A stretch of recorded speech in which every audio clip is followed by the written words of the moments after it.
All right, folks, we are now moving our platform to Facebook Live. There's a couple of things. Actually, I'll let Superintendent Stock let you know how that's going to work. So we have posted on our social media that we are going to be broadcasting through Facebook, our Facebook account on Facebook Live, the next portion of the meeting.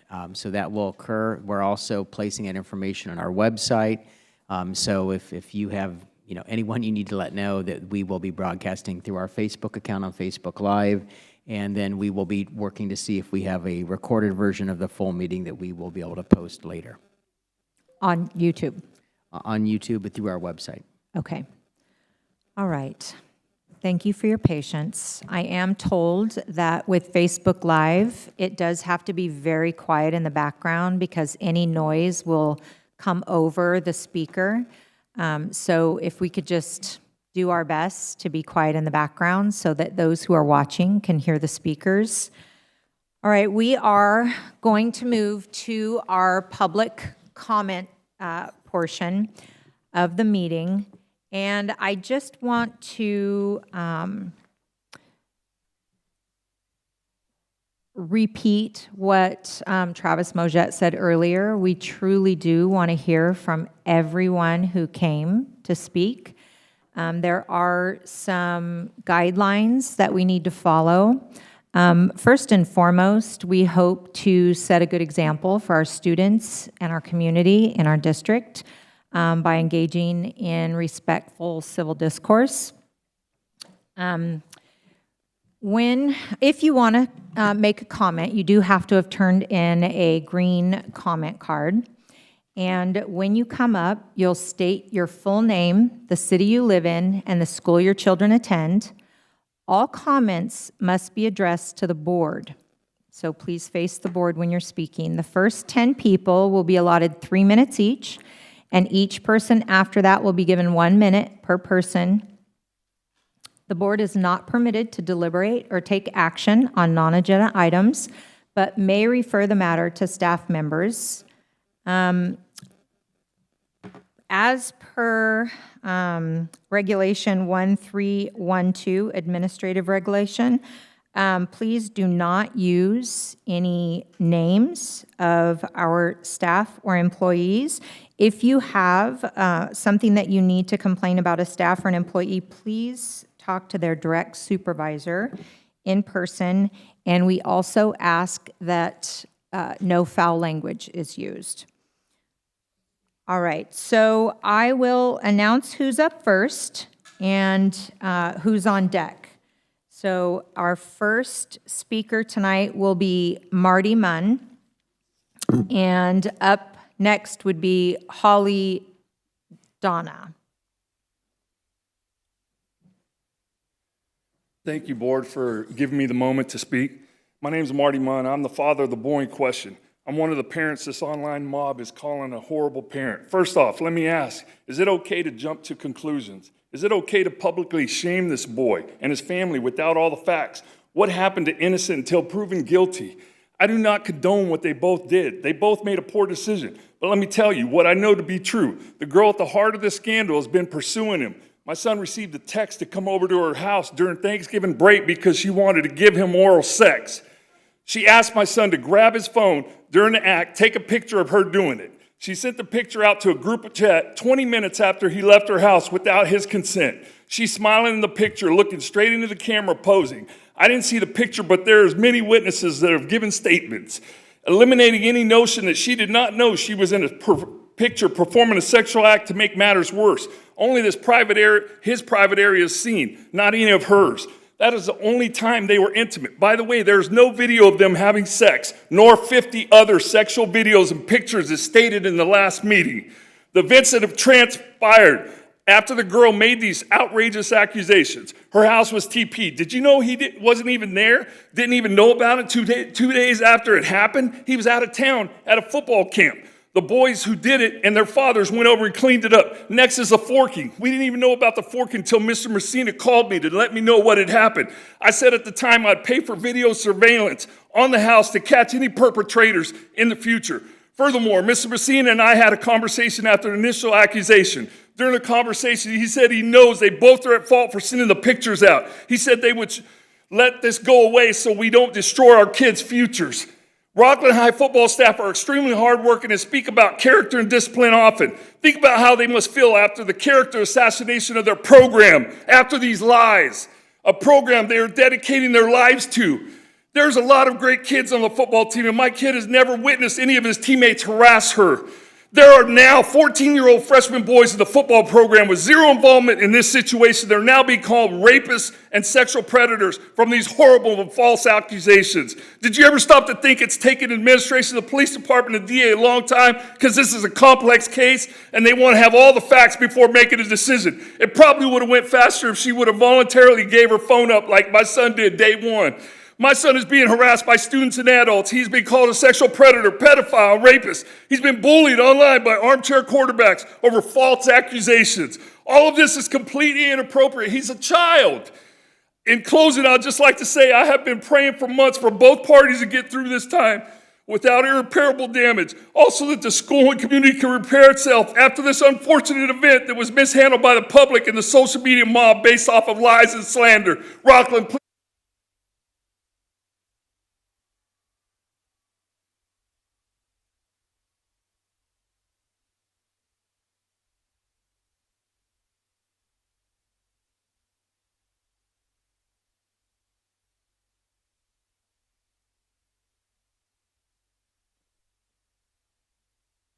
After Holly will be Atlina Kilpatrick. You have 3 minutes. Hello, my name is Holly Dana, the boy's mother. I live in Loomis. My son goes to Rocklin High School. Today, our family is speaking for the first time publicly. Egregious lies were spewed at the last board meeting. They blindsided our family and caused a lynch mob mentality to surface based on blatant, bold-faced lies and stated as facts by the Messina family. Because of their lies, false stories on TV, news stations, and newspapers were reported. It created a protest where children were encouraged to protest about something that was completely false against a minor. Young girls were screaming at cars that our son is a pedophile, while adults watched, encouraged, and partook. Defamation of character is against the law in California. Defamation is an act of communicating false statements about a person to injure their reputation of that person. This is illegal. My son may have a large stature, but he is a child. He is a minor. Our family was and is privy to information that is private. We kept silent to protect the girl's reputation with a lot of grace for both minors, who both were wrong.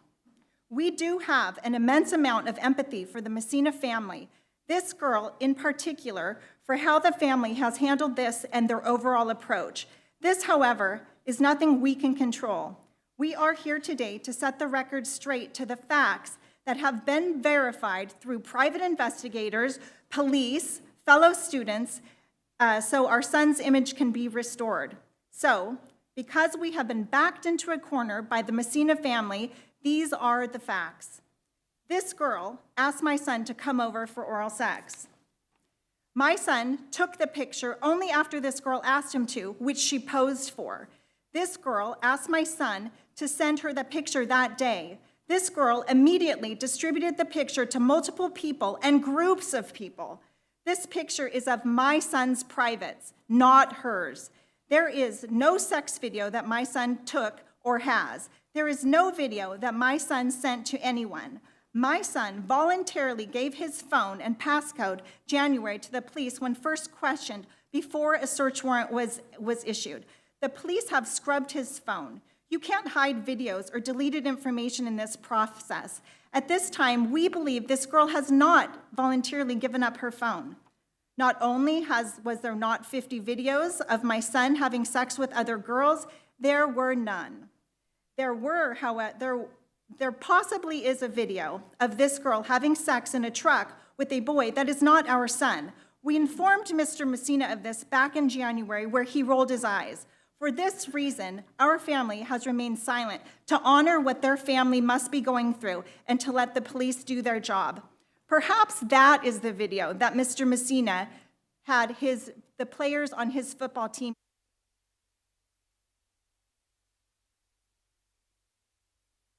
To our whole football program is disgusting. It is embarrassing to the community. The protesting. Holly, that's time. Thank you.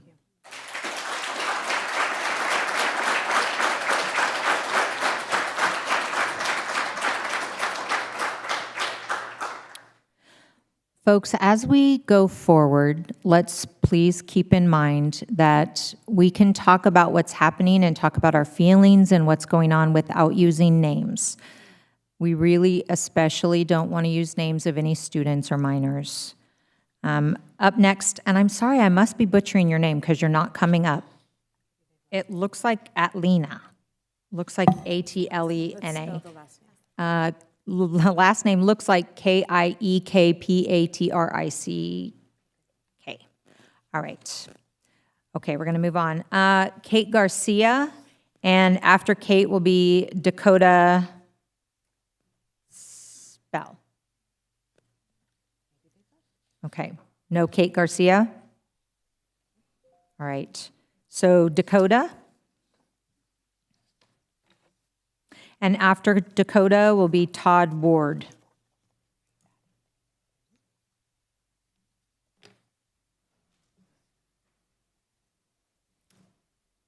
Hi, my name is Dakota Spell, and I'm a junior at Visions in Education Online Charter. At Valley View Elementary in 6th grade, I was in the same class as the sophomore football player that was discussed at the last meeting. In light of the outstanding protest against him at Rocklin High School, I finally feel ready to speak up. Him and his football friends sexually harassed me every single day in 6th grade. November of 2017, it got so bad, he texted me, and I quote, "Answer, it's 8 o'clock, I know you have to be on your phone. If you don't answer, I'm going to rape you." These texts were brought to the principal, and she determined the strongest punishment she could give was a week-long suspension.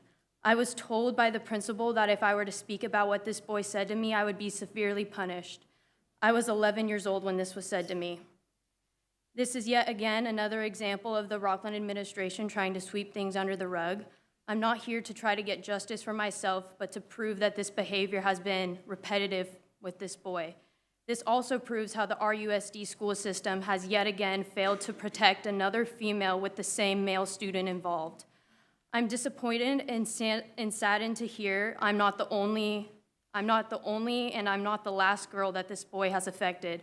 I know that the kid I'm talking about is watching me speak and is terrified, not because he feels remorse for what he did to me and many other females, but for the fact that this is coming back to haunt him for the rest of his life. Thank you.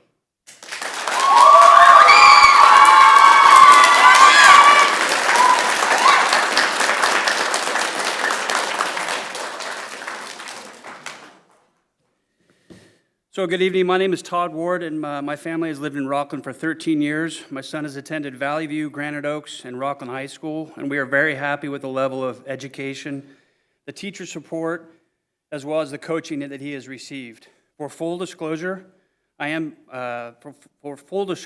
family is friends with the boy in question, as we are with his family. My son and the boy are considered close friends.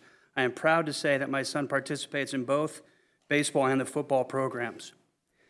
I'm not here this evening to defend him, nor am I here to poke holes in the accusations made against him. I'm not here to give you my opinion on this situation, which unfortunately seems to be the thing to do these days.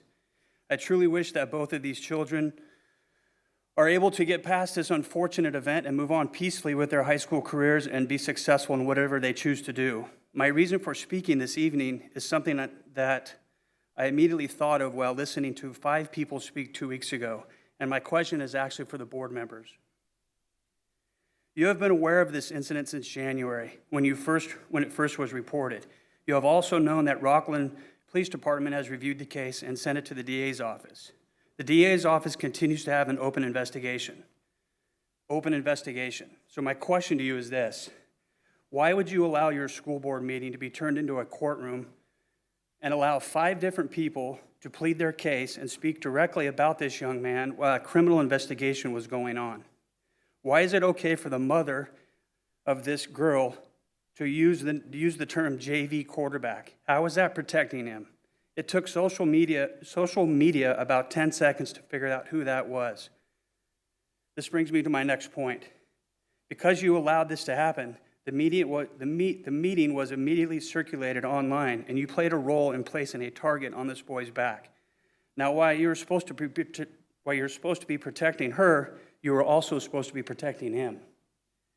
Among other things I have read online, I've seen him called a pedophile, a rapist, and a child molester. Worst off, I saw a TikTok video that had the boy's father and his put online. This is a 16-year-old boy that we are talking about, and to date, we have seen zero evidence of anything being alleged. I do not know what's going to happen with the DA, but what I do know is that he's already been tried and convicted in the court of public opinion. There was a rally to help support Rocklin girls, which I will tell you that I do support if that's the case for women or girls that are feeling bullied or harassed.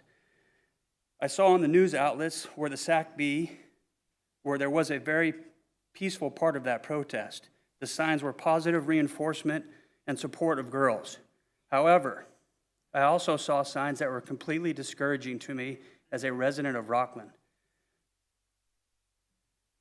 There's a picture of a guy with black boots, black jeans, black gloves, black hat, and oversized sunglasses with a poster that reads, "Sex predators train here," and a number 8 spray painted on his shirt. Todd, that's your time. Thank you.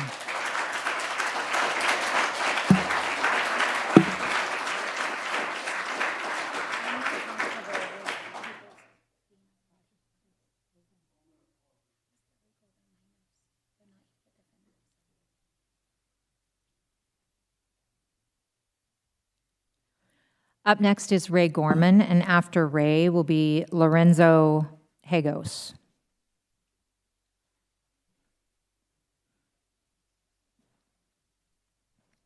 Thanks for letting me come up here. My name is Ray Gorman. How many of you know him? How many of you actually know him? Not the star athlete, not the high school kid you see on campus, not the boy in the center of a scandal, but the actual boy. The one that has sat at your dinner table, the one that has played ball with your oldest son, the one that has spent quality time with your youngest, an autistic child that normally wouldn't have had that time with other people. My family and I know him. We know his family. They're good people. They put in the work to ensure their child receives all the training opportunities they can provide him. He is one of, if not the most hardworking 16-year-old kids I've ever met. He trains 7 days a week to ensure his place at a D1 school. He has a 3.6 GPA. What does that mean? Not only that he trains 7 days a week, hours on end, he is also a great student. He manages his school, sports, family, and social obligations, all while being an excellent human being. The narrative that our community is sweeping this under the rug because he is an athlete with scholarships on the line is absurd. So why is this happening? It is happening because our society has become way too comfortable with condemning someone without knowing all the facts. We have become so engulfed in the mob mentality that you have now started attacking a child. Grown adults are calling for him to die, wishing for his family members to die and be taken from him suddenly and without warning. Comments such as, "You're effing disgusting and you don't deserve to be breathing." These are real quotes. Comments like, "Let's ruin this rapist's life." On TikTok, Brave Single Mom wrote, "May I suggest that some of you email every football D1 college recruiter and warn that they could be recruiting a predator to their campus," with a winking face. And then proceeds to list every college that has given him an offer. I emphasize this could be, because she knows that there's nothing to prove it. But people are willing to ruin this child's life. Another incident is where a grown man, as Todd mentioned, standing outside the campus saying, "Sex predators train here," wrote number 8 on his chest and a giant line through it, completely identifying who he is. What type of person does that? It says more about the type of society that we've become than it does about this kid. This community, the ones who don't know the whole story, have decided that since they heard one side and only one side, that they are going to try and ruin another human being, a kid. That is completely unacceptable. I'm thankful that the school board, Rocklin Police, and DA's office are not operating off of emotions and ignorance and giving this tragic situation the due diligence it needs to come to a thoughtful resolution.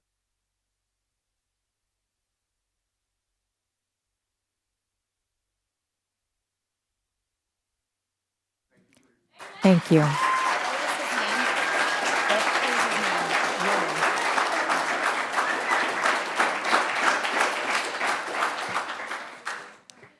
Okay, up now is Lorenzo, and after Lorenzo will be Alicia Watkins. Is the mic on? Okay, great. Thank you for giving me the time. My name is Lorenzo Hagas, as you mentioned. Please do not misconstrue any of my statements tonight as being against any real valid concerns that have been objectively presented to the board. What I am here to say today is I'm completely appalled at the members of this community and the local press who have pushed on a one-sided narrative regarding the issue brought forth at the last board meeting involving 2 minors from Rocklin High School. Guilt should not be presumed simply because a person is not the first to publicize an accusation or for not publicly defending themselves thereafter. I have known the minor referred in this accusation since he was in elementary school. I have both experienced and observed his good nature and character. I will convey that the slanderous statements and defaming of his name by members of this community are far, far from aligning with his true character. Quite simply, he's a good kid. Just so happens to be that he's also a good athlete. But football is not what defines him, period. He's a kid with a good character. And again, say kid, he is 16, he's a minor. Protecting our minors should be paramount and should stand above opinions that are not fully informed. Adults have basically have gone out to destroy this future of this young man. And the fact that they have is just incomprehensible to me.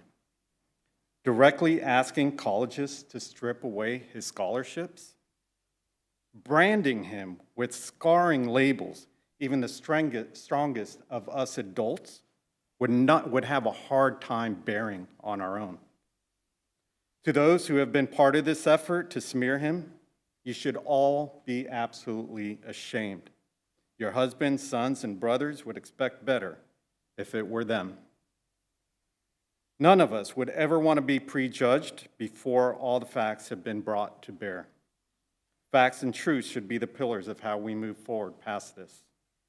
So, to members of our community and the press, I say let's do better because I know we can. Thank you.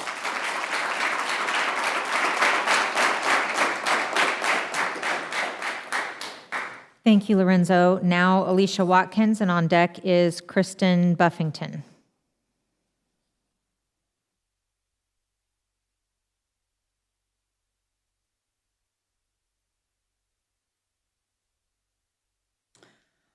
Thank you, Board. I'm once again scrapping my speech because I want to go ahead and tell you the truth. When I worked with detectives in the DA out of Nevada, they told me that the only thing that secured a conviction against my pedophile father was that he one time admitted in a letter what he did to me, because it is hard, almost impossible, to secure convictions against sexual predators. I'm not saying definitively what did or did not happen. I just know patterns. I know how affluence and influence can intervene and have an effect on certain members of the community, decision makers.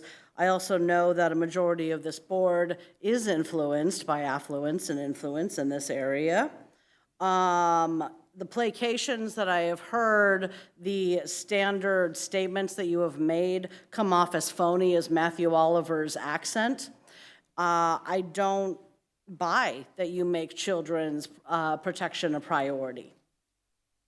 I know that school boards have the ability to suspend and expel students, so it's not just up to law enforcement. Also, I've had numerous people that I will not identify reach out to me from within the Rocklin High School community and the football team, stating that a certain coach has told players to, quote, shut your mouths when they were called into the principal to go speak. I've heard reports of a text thread that allegedly is called The League with 20 to 30 football players in it, where they exchange sexual videos of girls, okay, without their knowledge. And even if it is with their knowledge, a girl has permission to say, yes, you can film me, but no, you don't have permission to share it. Consent is not optional. It is mandatory at all times. The kids behind me are incredibly brave. That needs to be acknowledged.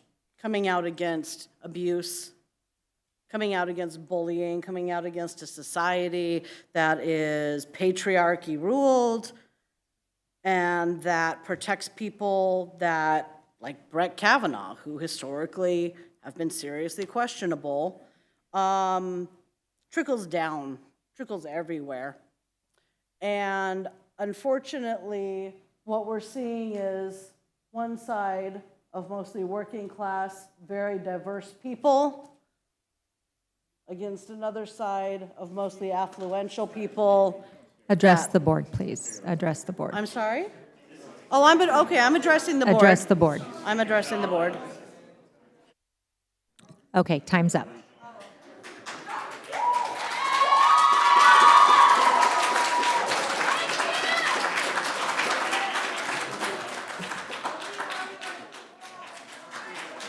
We won't start your time. We won't start your time until we're ready. All right, so this is Kristen, and on deck is Kevin Ham.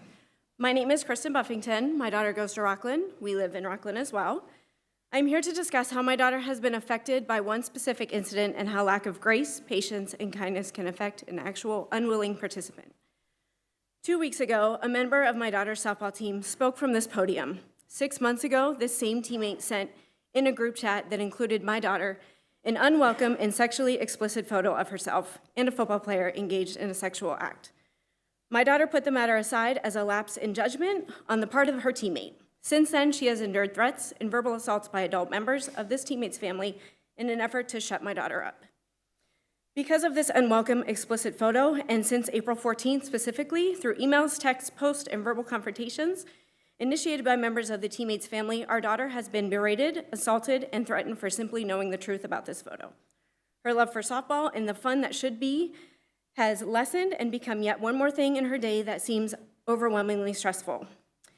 Because of this unwelcomed photo, on April 21st, my husband was verbally assaulted by the family's father in an out-of-control display of rage witnessed by many Rocklin families after the Rocklin-Whitney softball game, which led to the father shouting, in quote, "If you don't shut your effing daughter up, I will." Because of this unwelcomed photo, on April 25th, the irate father sent a letter to members and leaders of Oakmont and Rocklin High Schools and her softball coaches in an attempt to paint my daughter as an unhinged bully for simply knowing the truth about this photo. Because of this photo, and since the last board meeting on May 3rd, the harassment of our daughter has only increased in severity. On May 10th, as witnessed by other students, an adult member of this family approached my daughter as she exited her vehicle on Victory Lane, stood inches from her face, and said, "You are such a B." Because of this photo, there have been numerous other minor verbal confrontations with students affiliated with this family that have caused her to feel excluded, alone, and certainly regretful for receiving this photo. My daughter didn't want this photo sent to her, she didn't ask for it to be sent to her, and she certainly didn't approve of it when it was sent.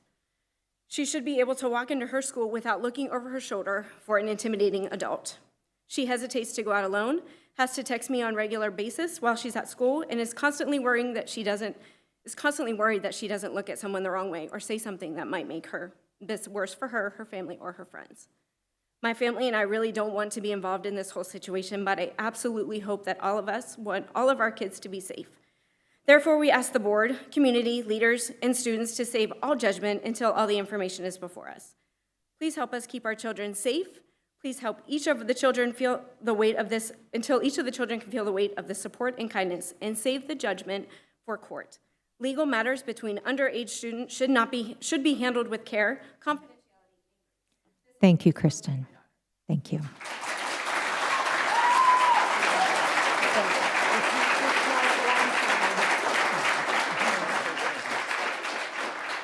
Okay, thank you. Up next is Kevin Ham, and on deck, Jay Gonzalez.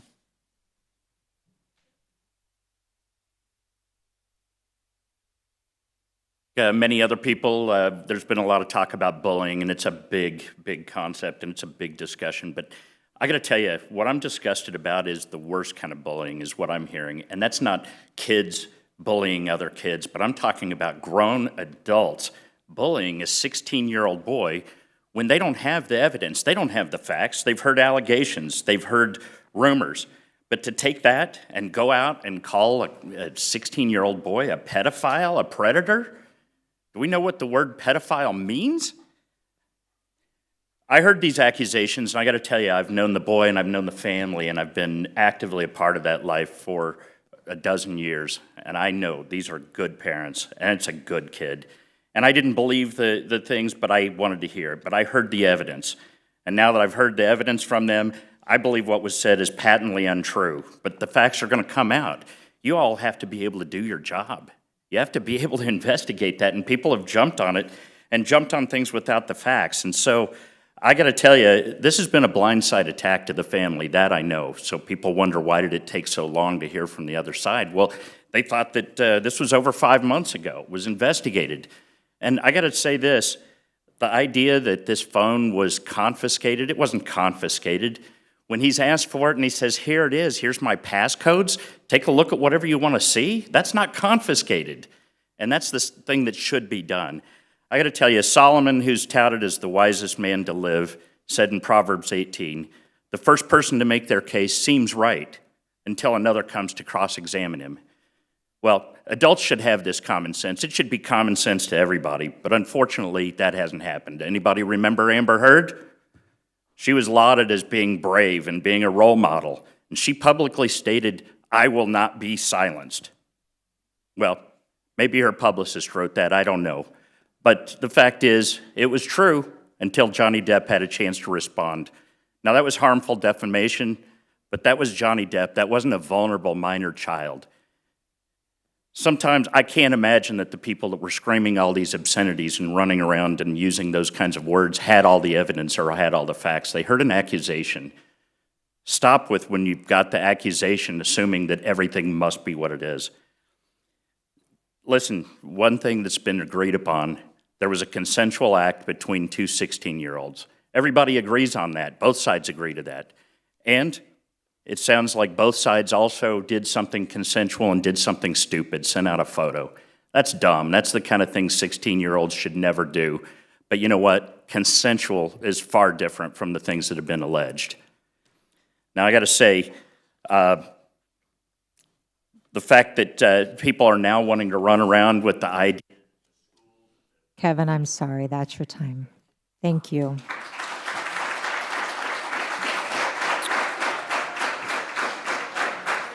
Up next is Jay Gonzalez, and after Jay is Lauren Eason. Hi, my name is Jay Gonzalez. I'm from Rocklin, California, and I am a former student at Whitney High School. I have heard other women share their experiences, and I was empowered to share mine with the hope that this bad behavior ends. In 2019, at Whitney High School, I was assaulted on campus in class while at my seat. I was choked from behind with an electrical cord by a male student who was on the Whitney baseball team. When I finally got the courage to report what happened to the Whitney High School administrators, I was retaliated against, bullied, and harassed by the student who assaulted me and his friends. I was never protected by Whitney High School staff. In fact, the student who assaulted me was not only on the baseball team, but his mother works for the Rocklin Unified School District. And he ended up only being benched for 2 to 3 games at most. Why was he not punished? Was it because he was on the baseball team, or was it because his mom works for the district? Again, he choked me from behind with an electrical cord while I was in class on campus. I was bullied, harassed, and retaliated against, and the administrators did nothing to stop it. Everything was reported, but nobody was punished. I could not take it anymore, and though I should have not had to in the first place, I left the school so I can work on myself and get myself out of this damaging situation. Thank you.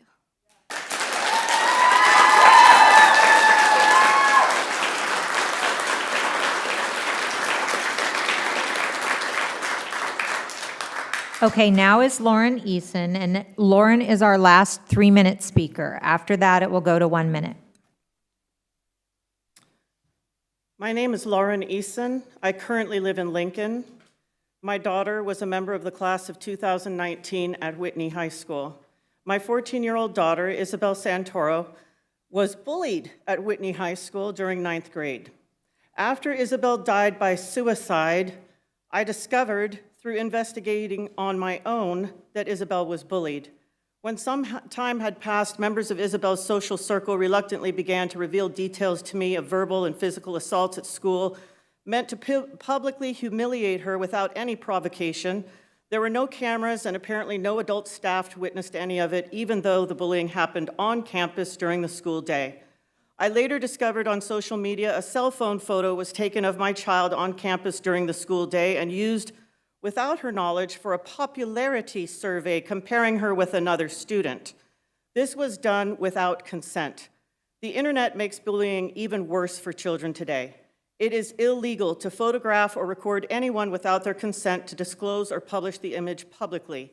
I heard a verbal disclosure at the onset of this meeting today. 7 years have passed since my daughter died by bullycide. There is a real epidemic of child deaths in our community that continues to be ignored and unaddressed. The inevitable outcome of bullying is suicide. Bullying can lead to death. Evidence of bullying should never be minimized or ignored. Our school-aged youth are at risk for suicide death due to impulsive behavior and poor decision-making that can result in self-harm and death. Words matter. It is time to integrate mental health into the science curriculum. The reactive approach of bringing in counselors to speak with the bereaved social circle is not working. We need a proactive approach. Rocklin Unified School District and the Rocklin High Schools are not doing enough to eliminate bullying on their campuses. They are not taking a proactive stance or implementing preventative action against bullying. Policies and training must be implemented to identify and address the behaviors leading to bullying, and faculty must be trained on teenage mental health. Our kids deserve better. What are the district standards for responding to bullying? What proactive actions are currently in place to deter bullying 7 years later? Is there peer mediation? Is the school counselor or administrator involved? Are parents notified? Is the campus supervisor notified? There needs to be a lot more work done to end the bullycide that has been happening in this district for at least 7 years. I know of 4 children who died by suicide within the 7 years. 18 months after my daughter took her life, a student at Rocklin High School took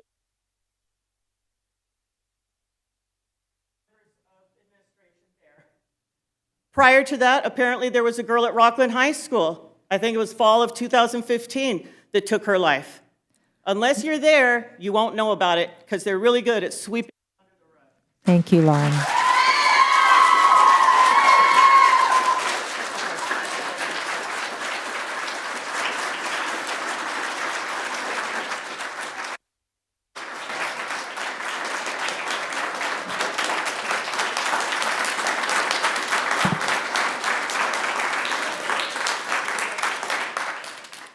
Up next is Christina Mehta, and after Christina, Joseph Dana.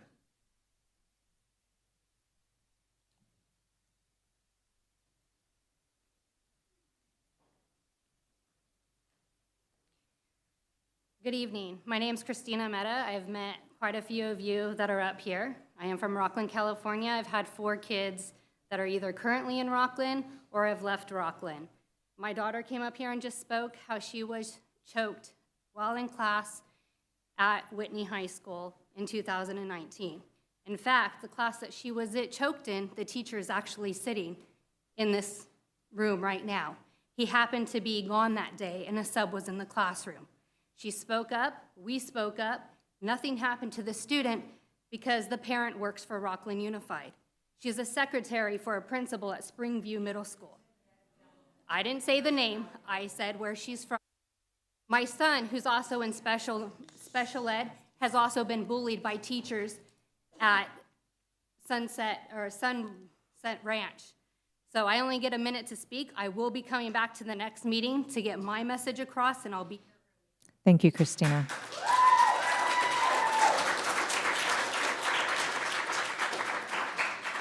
Up next is Joseph, and after Joseph will be Tawana Armstrong.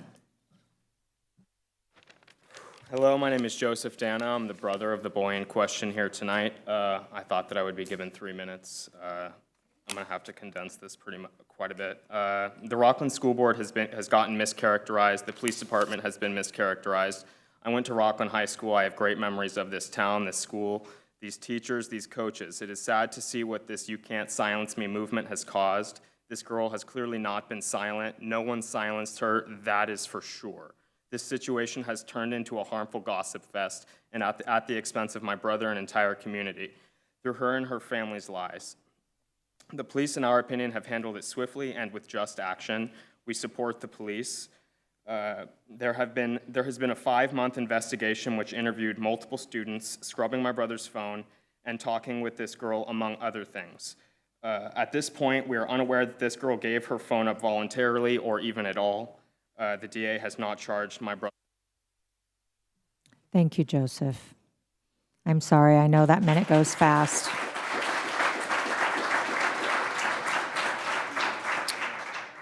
All right, after Tawana will be Harley Larson.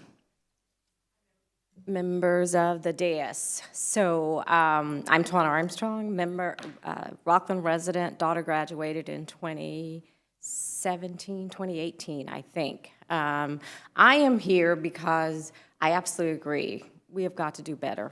We have absolutely got to do better. And there's a disconnect. There's a disconnect going on, and I stand before you, and I have worked with you guys, and you know my motto is, I don't care if they're purple, I don't care if they're polka dot, I don't care if they have stripes. We owe our kids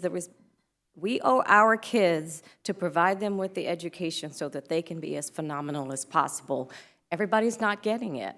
And to hear the opening comments that we're going to have a look at what's already on the books, that's not enough, because that is what's gotten us here. So I'm offering to help. So I really and truly hope you reach out.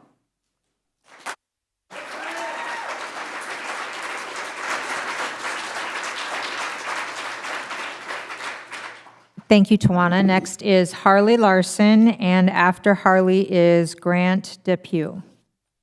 Larson, 2 kids of Breen. I'm here as an involved parent. I know this board has talked a lot about Ed Code 60002, but clearly the board did provide for substantial teacher involvement, asking about Amplify. You just ignored what they had to say. The board also did promote the involvement of parents. You just didn't agree with the feedback that you got. Let's be clear, 100% of the teachers supported Amplify, 100% of the parents in the extended comment period supported Amplify. Parent comments at the board meetings are +6 over multiple board meetings in support of Amplify. I really don't, know what else to say. You want parental involvement, we are involved. I was one of the 21 comments. Member Sadoff, you said 11,000 students, 21 comments. There's 6,200 elementary students, and how many responses does it take if all of them were positive? I'm a parent in the district, I am involved, and this board is ignoring my wishes and the wishes of every... Thank you, Harley. Thank you.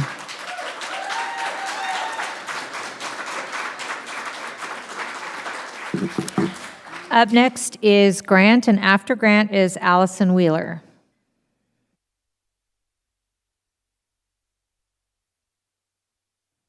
Howdy. I've been in the community 20 years. I got 3 daughters. I'm a parent of daughters. I am a proud father of daughters, and I'm proud to represent Rocklin High School in this community.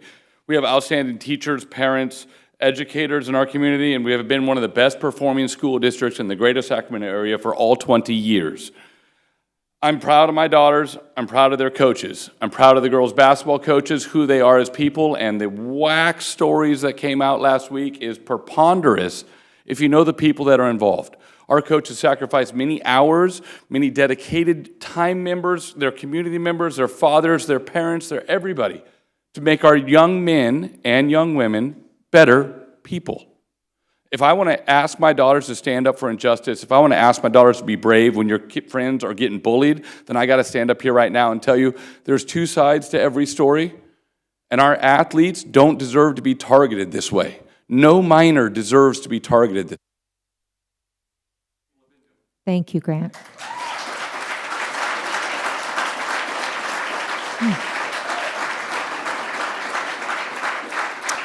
Okay, up next is Allison Wheeler, and after Allison will be Sydney Sartain.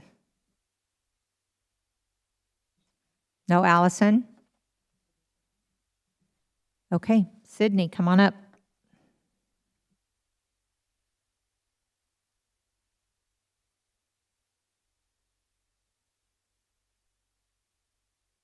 Could turn on. My name is Sydney Sartain. I'm a senior at Rocklin High School, and I've been a student in the school's district since 3rd grade. I'm speaking today in regards to how the systems in place that are supposed to deal with sexual harassment and assault has failed victims like myself. I've been a consistent victim of sexual harassment and violations since middle school, since I was 12, and I've done everything I was supposed to and was told that I was supposed to. I went to admin, I reported the issue, and I've had issues of sexual harassment. Even as recently as my senior ball, I did the same thing. I went to admin and I reported the issue. The most I've ever been told about these issues is that there simply is not enough evidence to take disciplinary action. The system is broken. The system's supposed to protect me. It does not protect me. It's failed me and so many other people, and something needs to change. Thank you.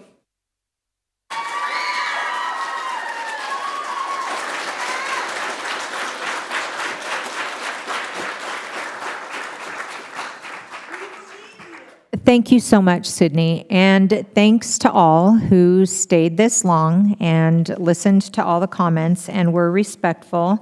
That is the end of our public comment section, and we will now move on to item 12, which is pending agenda items. Trustees, do you have any items to be placed on the pending agenda? I would like to motion, okay, to put an item on the agenda. It can be just discussion. It was something brought up by Travis Mojet 2 meetings ago. And I think in having a large volume of comments here, it would be good to have a discussion about our public comment procedures as far as the timing of it, the amount of time given to each speaker, just to make sure that we are doing everything we can to hear people out.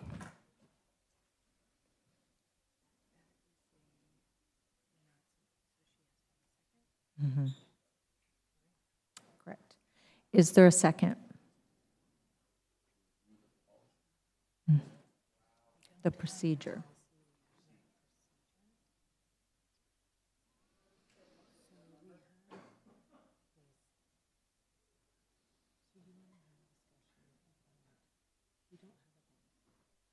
Well, we may not have a formal policy, but maybe we need one, and just to make sure that we are doing everything we can and that the way we have it now is how we want to continue, even if it's just a discussion to decide that we do like it this way.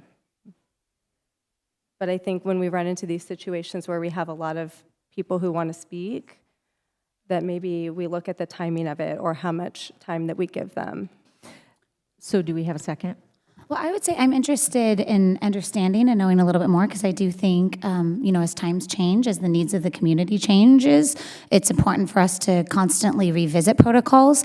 How protocols were visited regarding this in the past was we received information from, I believe, the superintendent of options available to us.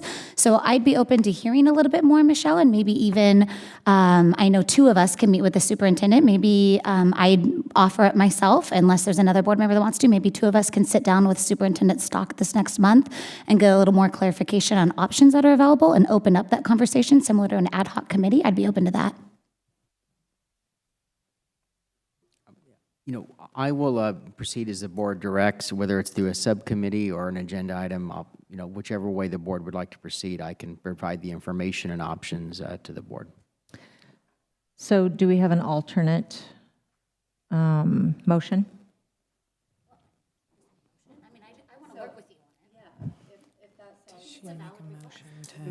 Yeah. I mean, under our board bylaws, that a trustee can ask for something placed on the agenda with a second, or if the board wishes to just designate another trustee to two trustees to meet with me on the matter, that can be done as well, and then the board can decide. So we don't need a from there where to motion. go.